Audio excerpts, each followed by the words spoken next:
नमस्कार, मैं हूं नीतीश पांडे और आप देख रहे हैं अमर उजाला का डिजिटल पेज।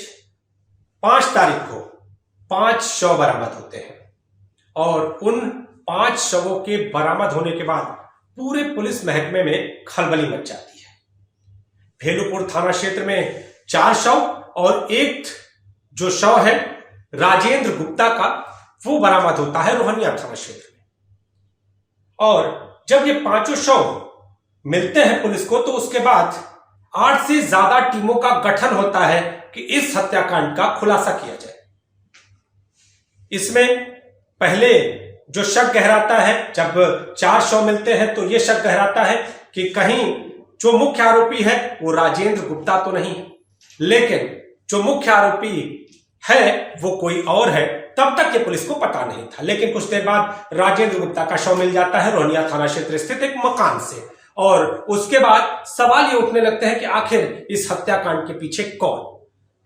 इस पूरे मामले के सामने आने के बाद पुलिस की टीमें ताबड़तोड़ अभियान चलाती हैं, छापेमारी होती है और इसमें राजेंद्र गुप्ता के, मृतक राजेंद्र गुप्ता के परिवार से जुड़े हुए लोगों के नाम ही सामने आ रहे हैं। कुछ लोगों को उठाया भी जाता है। वो बताते हैं कि जो प्रॉपर्टी विवाद है, पुरानी रंजिश है, वो आपसी रंजिश कहीं ना कहीं इस हत्याकांड को लेकर सामने आई है। और इसमें जो मुख्य किरदार है वो है विक्की, राजेंद्र गुप्ता, मृतक राजेंद्र गुप्ता का बड़ा भतीजा। और अब पुलिस उसकी तलाश कर रही है।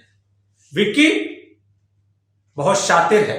अहमदाबाद में वो कहीं ना कहीं जिस तरह से अपनी पढ़ाई को कर रहा था, एमसीए किया हुआ है, और ये पुलिस का जो पूरा का पूरा तंत्र है वो विक्की की तलाश कर रहा है।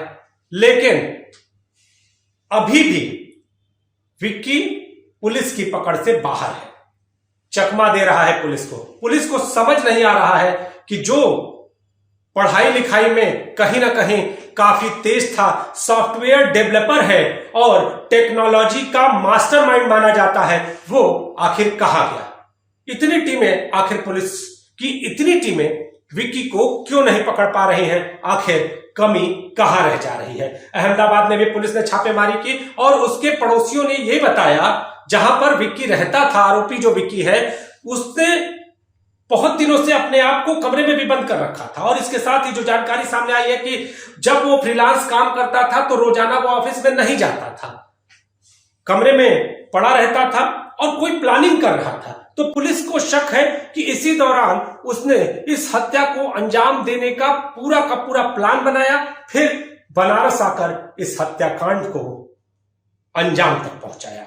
अब पुलिस उसकी तलाश कर रही है और सवाल ये उठ रहे हैं कि आखिर जो मुख्य आरोपी विक्की है उसको कब पकड़ा जाएगा, कब तक वो पुलिस की पकड़ में आएगा, और इस पूरे हत्याकांड की जो तमाम वजहें हैं जिनकी चर्चा की जा रही है वो आखिर कब खुलकर सामने आएंगी। हालांकि पुलिस का दावा है कि जल्द ही इसका खुलासा कर लिया जाएगा, लेकिन अभी तक दावों को अमली जामा पहनाया नहीं जा सका है। विक्की जो है, जो मुख्य आरोपी है, वो पुलिस को चकमा देने में लगातार कामयाब हो रहा है। आप जुड़े रहिए अमर उजाला के डिजिटल पेज के साथ। हम आपको इस पूरे हत्याकांड और हत्याकांड से जुड़ी हुई अपडेट से रूबरू कराते रहेंगे।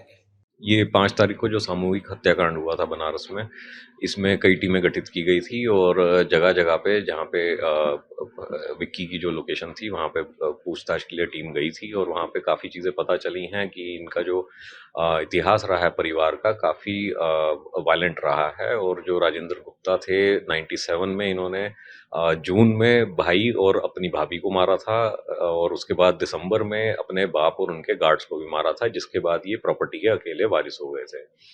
और उसी के बाद जो अभी 5 तारीख को घटना हुई है, इसमें मुख्यतः विक्की की भूमिका सामने आ रही है। और अभी तक जो जांच से पता चल रहा है कि ये संभवतः अकेला ही रहा होगा घटनास्थल पे, क्योंकि जो भेलूपुर में जो मर्डर्स हुए हैं उनमें सभी लोग जो हैं उठ गए थे और फर्श पे ही इनकी सभी की डेड बॉडीज वहां पे पाई गई थी।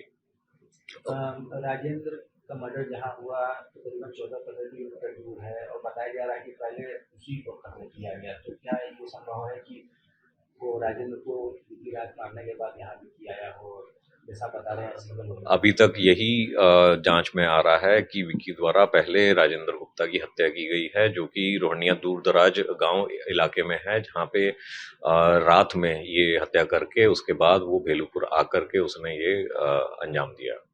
सर, विक्की के बारे में कुछ जानकारी हो पाई कि क्या इसका क्वालिफिकेशन था, किस तरह का व्यक्ति था, क्या बहुत शातिर है, पुलिस के हाथ में लग रहा है? विक्की ने MCA किया हुआ है सॉफ्टवेयर डेवलपमेंट में, तो ये टेक्नोलॉजिकली काफ़ी साउंड है और इसने फ्रीलांसिंग, ये जो ऐप डेवलपर होते हैं, ये अहमदाबाद में उसी की नौकरी किया करता था। ये फ्रीलांसर के तौर पे काम करता था और जो पेइंग गेस्ट जहाँ पे ये रहते थे वहाँ के लोगों ने भी बताया है कि ये क्योंकि फ्रीलांसिंग करता था तो ये जो जॉब पे नहीं जाता था, पूरा 9 से 9 की जो जॉब होती है जैसे बाकियों की, उस पे नहीं जाया करता था। ये ज़्यादातर पेइंग गेस्ट पे अपने वहीं रहता था और हो सकता है कि उसी साल 1.5 साल की अवधि में इसने ये प्लानिंग की हो।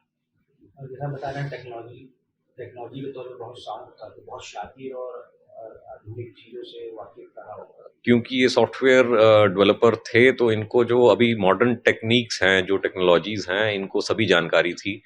जैसे जो इनका मोबाइल है वो भी 24 तारीख के अराउंड बंद हो गया था और घटना जो है वो 5 नवंबर की है, उसके बीच इनके द्वारा कोई भी मोबाइल का उपयोग नहीं किया गया। आप लोग लगे हुए हैं, कब तक उम्मीद है? इसमें टीमें गठित हैं और सभी संभव स्थानों पर तलाश की जा रही है और जल्द ही इसका खुलासा कर दिया जाएगा।